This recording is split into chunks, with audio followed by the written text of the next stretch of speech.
ইন্না আযাবা রাব্বিহিম গায়রু মা'মুন। আরে ভাই, জাহান্নামের আযাব কি আমাদের জন্য নিরাপদ আযাব নাকি? জাহান্নামে কি আমাদের নিরাপত্তা আছে নাকি?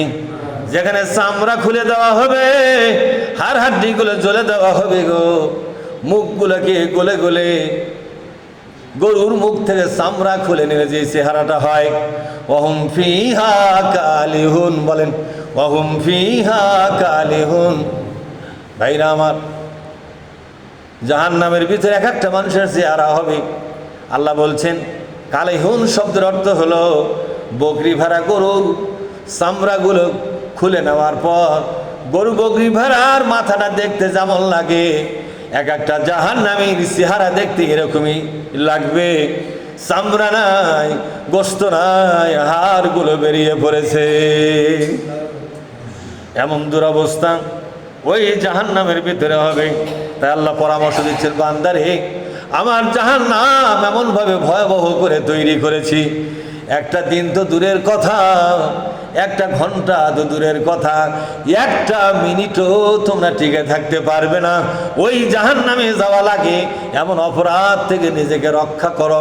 তবে তোমরা যদি আল্লাহর কোরআনকে বিজয়ী করার আন্দোলন করতে পারো, আমি ওই আন্দোলনের কারণে আমি তোমাদেরকে জাহান্নাম থেকে মুক্তি দান করবো। জোরে বলুন সুবহানাল্লাহ। এরপর আল্লাহ তাআলা বলছেন, কি বলছেন দেখেন, والذين هم لأماناتهم وعهدهم راعون।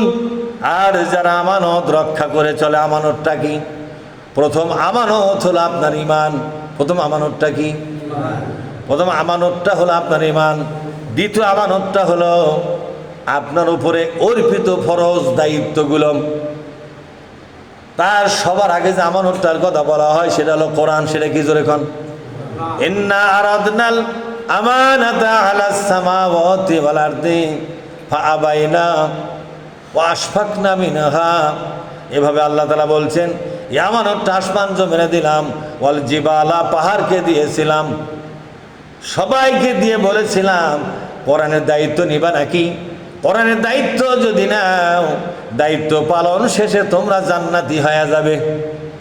আর দায়িত্ব পালনে ব্যর্থতা হলে, অবহেলা হলে, দায়িত্ব এড়িয়ে যদি চলো, জাহান্নামে যাওয়া লাগবে। ওই যে দেখো জাহান্নাম জ্বলতেছে, আসমান জাহান্নাম দেখার পর, এই জমিন জাহান্নাম দেখার পর, পাহাড়গুলো জাহান্নাম দেখার পর সবাই মিলে একযোগে বলে, আল্লাহ কোরআনের দায়িত্ব পালন করলে জাহান্নাম থেকে বাঁচিয়ে জান্নাত হবে। জান্নাত যদি না হয়, দায়িত্ব পালনে ব্যর্থতা হলে জাহান্নাম হবে। এই জন্য ওই জাহান্নামের ভয়ে আমরা কোরআনের দায়িত্ব নেবই না। আমাদের দিবেন না, আমরা ভয় পেয়ে গেছি। জান্নাত আমাদের দরকার নাই, ওই জাহান্নাম থেকে আমরা বাঁচতে চাই। লাভ দিয়ে মানুষগুলো যায় বললো, আমরা যারা মানুষ রুহুগুলো ছিলাম না, এই রুহুগুলো লাভ দিয়ে যায় বলে, আল্লাহ ওই জাহান্নামের চিন্তা করি না, মরণের পরে জান্নাত পাবো। ওই যে জান্নাত দেখা যায়, ওই জান্নাত পাওয়ার আশায় তোমার কোরআনের দায়িত্ব মাথায় তুলে নিলাম। এটা কিন্তু আপনিও বলেছেন, আমিও বলেছি, ভাই রে, কোরআনের দায়িত্ব মাথায় নিয়ে দুনিয়াতে এসেছেন। এই দুনিয়াতে আসার পর কোরআনটাকে বাড়িতে রেখে দুনিয়ার মানুষের আইনের পাঠিয়ে দায়িত্ব নিয়ে রাজনীতি করতেছেন। আপনার চাইতে বড় বেঈমান, আপনার চাইতে নিমক খারাপ, আপনার চাইতে বিশ্বাসঘাতক এই দুনিয়াতে আর কে হতে পারে? একটা বার ভেবে দেখতে পারেন কিনা? জোরে কোন।